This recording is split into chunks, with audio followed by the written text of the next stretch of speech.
It's finally here. Anticipation has been incredibly high for F1 Manager since it was announced. With highly informative release campaign and strong visuals, F1 Manager 22 is trying to pry players time away from both F1 22 and racing games, as well as Football Manager and other simulation titles. Can it do it? Let's see with our review. Starting your journey as team principal is pretty simple in F1 Manager. Pick a team, your name, issue wants to do a tutorial. You can straight away you are presented with everything at your fingertips. You can start scouting staff and the best young drivers. If for the future or maybe even for the current season if you want. With pre-season testing simply run in the background, you can go right to the first race of the season or start to develop new parts immediately. Menus are relatively easy to navigate. An email inbox acts as a good prompt to remind you about development needs, a lack of parts after crashes, and any upcoming events that need your attention. Factory Tour with his Formula 1 is an exceptionally technical sport, of course, and there's definitely a world where you might need a motorsport engineering degree to truly understand a game, but Frontier have done an excellent job of boiling things down into the understandable situations. Your CFD MAU hours and wind tunnel hours are broken down and visible at all times when you plot which parts to design. You can tweak areas of focus to assign engineers to work on the design and manufacture stages of each part. The amount of personnel along with the efficiency of their time can be increased by improving your factory facilities, but only if you have cash in hand. The impressive depth and simplicity. The whole system feels remarkably easy to interact with, even if you aren't well versed in what goes on behind the scenes in F1. However, you aren't going to spend too much time within these menus. Everything is a click or two away from nothing because everything varies. If it is, you won't be interacting with it more than a few times a season. Most of the time you will really be spent at the track, and that brings me on to race day atmosphere. The race engine has been a huge selling point for the game, and it really is amazing to watch and pretty simple to interact with. Your race weekend starts with practice where your fine-tuning setups for your drivers is crucial. It works different to F1 22 though, for example, in that you aren't chasing that time necessarily. Instead, you're chasing a good balance of the car, and what it depends on what each driver likes. One might prefer more oversteer, the other might prefer traction, etc, etc. It is very not a case of slap all the wing on for Monaco and put it off from London. The more confidence your driver has in the setup, the faster they'll be. Once that's done, you'll be into the busyness of the weekend qualifying the race, and this is unfortunately where the race engine maybe shows some cracks. While you have an incredible level of control over your drivers when it comes to pushing the tyres and maximum throttle and burning through air, the action on track is far from predictable and can get a little frustrating. For as good as a race engine to look at, there are a few drawbacks and issues, like I said. In qualifying, the AI cars are a real menace. They don't get out of the way effectively in or out laps, meaning you need to make absolutely sure that you aren't going to come across any on your lap. They also don't build a gap for flying laps, so being at the front of the queue is best, but if you go out too early, you'll end up losing time when you catch the tail of the queue and miss out on track evolution. The AI is also superb at getting out at the last minute, so you can't try and leave as last.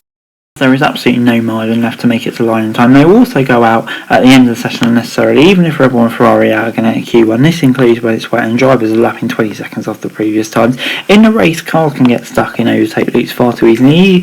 Even if you're flown up to the car behind of a car, you can get stuck in endless chains of DRS moves, swapping positions back and forth. It's incredibly hard to break the DRS gap, and as a result, races fall into groups of cars slowing one another.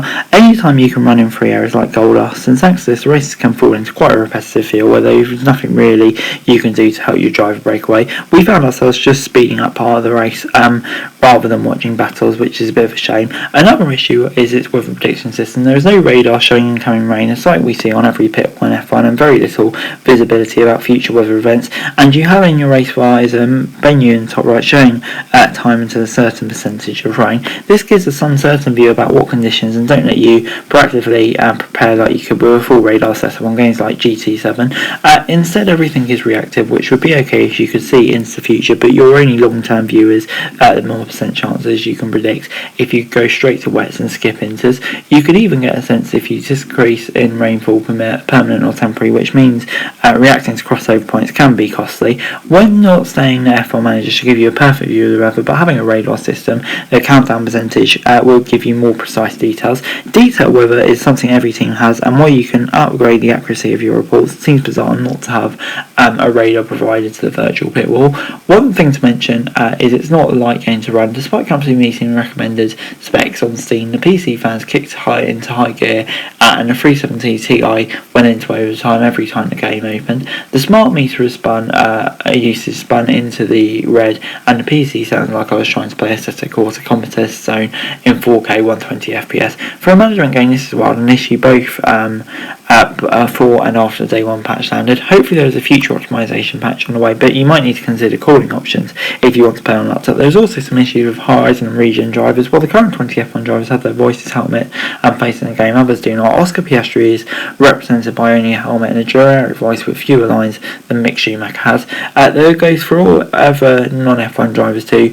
Nick De Vries and Stoffel Van Dorn's Dorian Tavatari and look what was waiting on the screen is basically just drivers with no faces. While this is okay at the start, when you get more and more into the season and turn your drivers over entirely and suddenly have an anonymous avatar in your car rather than a real driver with personality, that is a big shame. But for all negative, it's an absolute blast. It manages to blend technical challenges with high grade of activity, accessibility. It doesn't quite live up to expectations, but that was never likely given the hype going out. What F1 Manager does do is put you at the heart of everything. All the decisions and choices matter. If you leave your driver's ERS on and it goes, there's no checks and balances. You are in control. You can have a driver just run out of fuel on a road if you aren't paying attention. The parts don't quite work as well, like the race flow are likely to be continuously tweaked and updated both this year and into the future.